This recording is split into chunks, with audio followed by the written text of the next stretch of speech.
Hello, Sagittarius, Sun, Moon, Rising, and Venus Signs. Kamusta kayo? Sana po ay nasa mabuti kayong kalagayan. Welcome back po sa Star Tarot. Kung bago kayo rito, welcome din kayo. Thank you sa inyong support. I truly appreciate it. God bless you all. Tignan natin ang mga mensahe ni Sagittarius po for the next 3 months, July, August, and September. Letting go. It's time to let go, no? Mga emotional baggages ito, emotional wounds, resentments, galit, kung meron pa kayo. So, during this 3-month time, siguro, one of those days, no, marirealize niyo dito na it's time to release na lahat ng bagahe sa dibdib niyo so that you can move on with your life, so that you can start fresh, no, sa buhay ninyo. What else? Meron tayong self-love. Ayan. So, letting go is also part, no, ng pagsa-self-love ninyo. Kasi, pinipili ninyo dito na maging masaya na kayo, no, by releasing anuman yung nagpapahirap sa inyong dibdib, no. So, that is part of, gagawin ninyong pagpapakita sa sarili ninyo ng pagmamahal. Iniisip ninyo dito na maging masaya na kayo, makapagsimula kayong muli ng bagong buhay, o na clean slate, yung ganun ba, no? So, this is really good. Magiging focus ninyo dito yung pagmamahal, pag-aalaga, concern ninyo sa inyong sarili. Maybe you're going to pamper yourself around this time.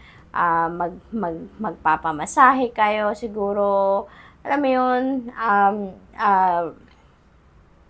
getting treatments na kailangan ninyo, mga physiotherapy, whatever it is that you need, no? Para sa ikakabuti ng inyong pangangatawan, gagawin ninyo yan, no? Siguro, time ito para magpaspa, yung mga ganun ba, mag-relax, no? Ipamper ninyo ang inyong sarili.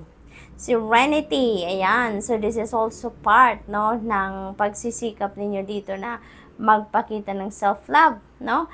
Gusto ninyo dito, no, na maging tranquil kayo, ma-experience ninyo yung serenity, tranquility, peace of mind, yung kalmado, yung ganun ba? So, this is really beautiful. Connection, ayan. So, maybe you're going to expand your connection dito with other people, no? Yung connection ninyo sa mga kaibigan, or maybe you're going to make new friends dito, no? You're going to build new friendships. So, maaaring ganun ang ganap dito for some of you. Maybe marami kayong makikilala ngayon, bagong tao, and maybe you're going to develop friendships, no, with them. What else? We have 7 of Pentacles. There is something dito na hinihintay kayo. Maaaring return of investment ito, Sagittarius. Kita ninyo, bunga ng inyong pagsisikap. So, maybe along those lines, ang hinihintay ninyong dumating sa ngayon, Sag. No? Posible din na panahon na ito, panawagan ito sa inyo para magmuni-muni kayo. Take a pause sa kung ano mga pinagkakabisihan ninyo at magmuni-muni kayo. Mag-reflection mode, mag-introspection mode kayo. Okay? What else? We have Knight of Wands. Follow your intuition, Sagittarius. Kung ano man ang inyong mga gagawin sa ngayon, follow what your intuition is telling you. Alright? Dahil yan ang gagawin sa inyo. Kung saan kayo patungo. Kung ano ang mga kailangan na titignan ninyo, i-consider ninyo sa inyong journey na tatahakin ninyo. Importante na lagi ninyong papakinggan yung intuition ninyo para makasiguro kayo na nasa tamang daan kayo, no? Na you will be on the right track. Kasi si Knight of Wands also is a fast-moving energy, so maaaring may mga gagawin kayo dito na biglaan or mabilisan, ano? So, in cases like that na hindi kayo magkakaroon na ng marami pang oras para mag-isip, mag-diskarte, something like that, then you can do this, no? You can tune into your intuition and sundin na lang ninyo kung ano yung bulong sa inyo ng inyong intuition, and you'll be guided accordingly. We have 5 of Swords. Ayan, so dito naman sa 5 of Swords, siguro meron kayong conflict dito with another person. No, maaring may hindi kayo dito pagkakaintindihan with another person at someone walked away from someone. So siguro kayo ang may nasabi na hindi nagustuhan sa pandinig ng kausap ninyo, and maybe someone walked away from you, or siguro kayo yung nakarinig, no? May nasabi ang mga kausap ninyo, katransaksyon ninyo dito, may nasabing hindi masyadong maganda sa inyong pandinig, kaya kayo yung magwa-walk away dito. So, posibleng ganon. But, umalis kayo, naghiwalay kayo na kung sino man ang kausap ninyo dito na hindi kayo nagkaintindihan, you were not on the same page, and maybe tama lang din, no, na maghiwalay kayo dyan, at para na magkaroon kayo ng oras, panahon para makapagmuni-muni all by yourself. And when you're done, kapag humupa na ang tensyon, humupa na yung galit, or kung ano pa mang emosyon na mataas, you know, pag humupa na yan, kalmado na, then get back to it, no? You may get back to that situation, and maaaring mag-usap muli kayo dyan para kayo ay magkaayos.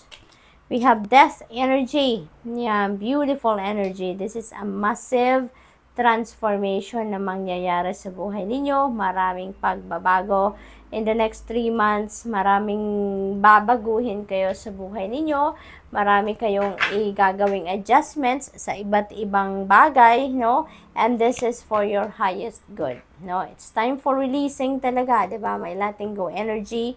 Dito din sa death energy, you're going to release something din sa buhay ninyo para magkaroon kayo ng space, no, or room sa sarili ninyo so that you can welcome something new or someone new sa buhay ninyo.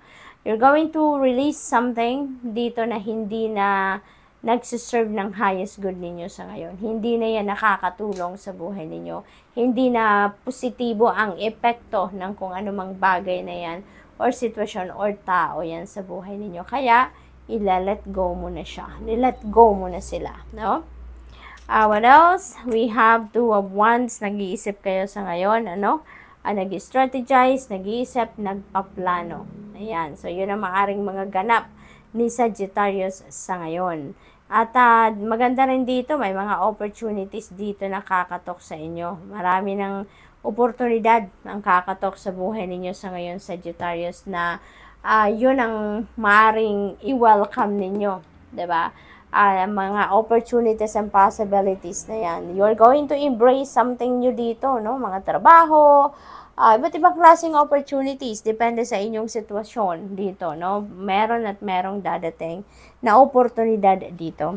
Ang iba din sa inyo dito, may travel somewhere, no? So, there is travel energy din dito sa Two of Wands. We have Nine of Pentacles. Ayan na. So, ito na yung hinihintay ninyo. Diba? You are waiting for the return of investments. Si Nine of Pentacles is coming in. Ang maganda rito kay Nine of Pentacles, this is the time for plenty, for bounty. This is prosperity and abundance coming your way. Financial success, financial comfort, definitely mararamdaman, mararanasan ninyo dito, Sagittarius, with this Nine of Pentacles. Ano to you are reaping the rewards of your hard work. Panahon nito para umani ka ng kung ano ang bunga ng inyong pagsisikap, ng inyong pagtatrabaho. Panahon na ito para i-enjoy ninyo din yung kaluwagan pagdating sa money and finances. Magiging maayos na dito ang pangkaperahang aspeto ninyo, no? Magkakaroon na kayo dito ng ng pagkakataon to start building your financial empire, no? Simula na kayo dito mag-build ng inyong financial security and stability. So, we have Queen of Swords. Ayan. So, this is what is required of you, no, Sagittarius. Since meron kayong conflict with another person siguro dito, nire-require sa inyo ni Queen of Swords na maging, kayo, malinaw sa pagkipag-communicate, no, with another person. Maaring dito, yan sa taong, alam mo yun, may hindi kayo pagkakaintindihan. Inimbitahan kayo dito to express yourself, no? maging honest ka sa nararamdaman mo, sa iniisip mo, ilabas ninyo yan. Huwag mong kimkimin. Kung galit ka, sabihin mo, diba? I-express mo kung bakit ka galit. Ano ang rason bakit ka galit or bakit ka emotional, no? Whatever it is, no? Na nararamdaman mo at iniisip ninyo towards another person, express it, put them into words para mas magkaayos kayo, mas magkaintindihan kayo, okay?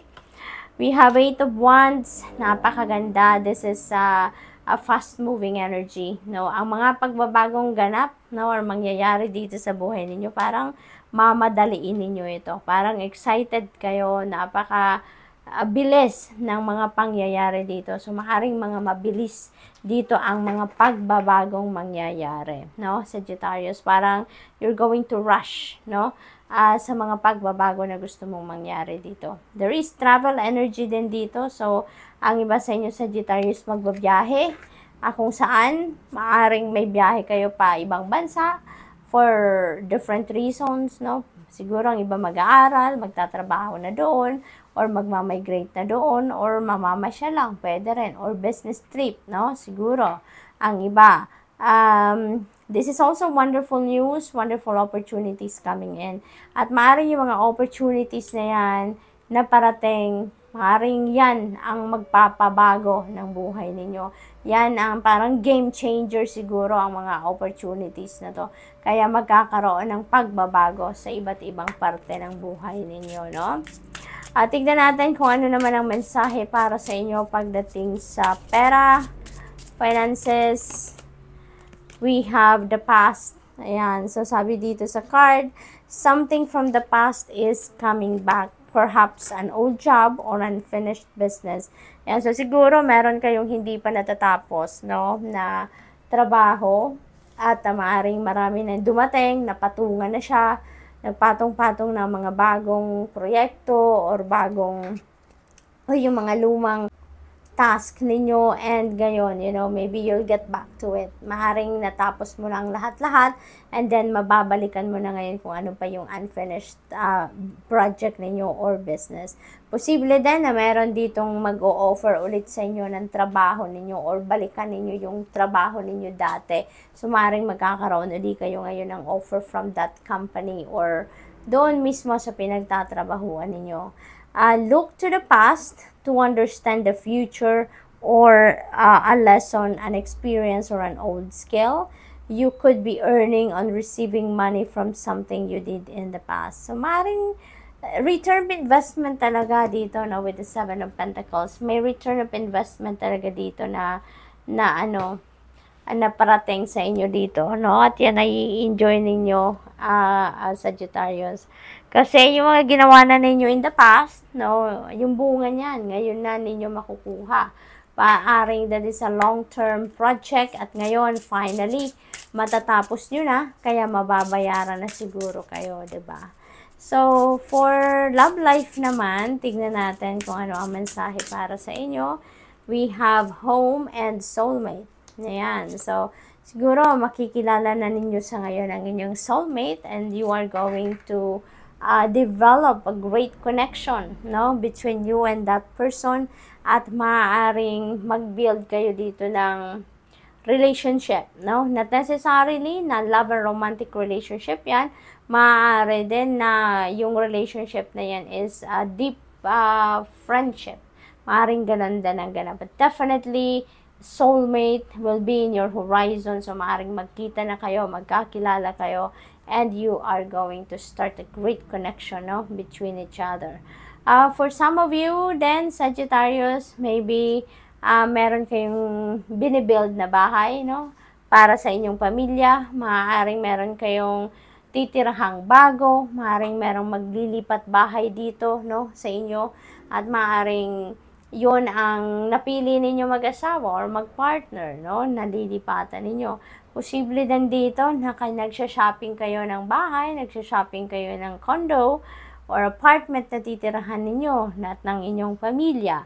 Or siguro ang iba sa inyo dito, yun ang negosyo ninyo, na siguro nasa real estate kayo, nagbabuy and sell kayo, or maybe, ano kayo, yung parang ahente ba, no, na mga binibentang bahay, lupa, mga ganon. So, good luck, Sag. That's all I have for you for the next 3 months. Thank you for watching. Love and light. Namaste.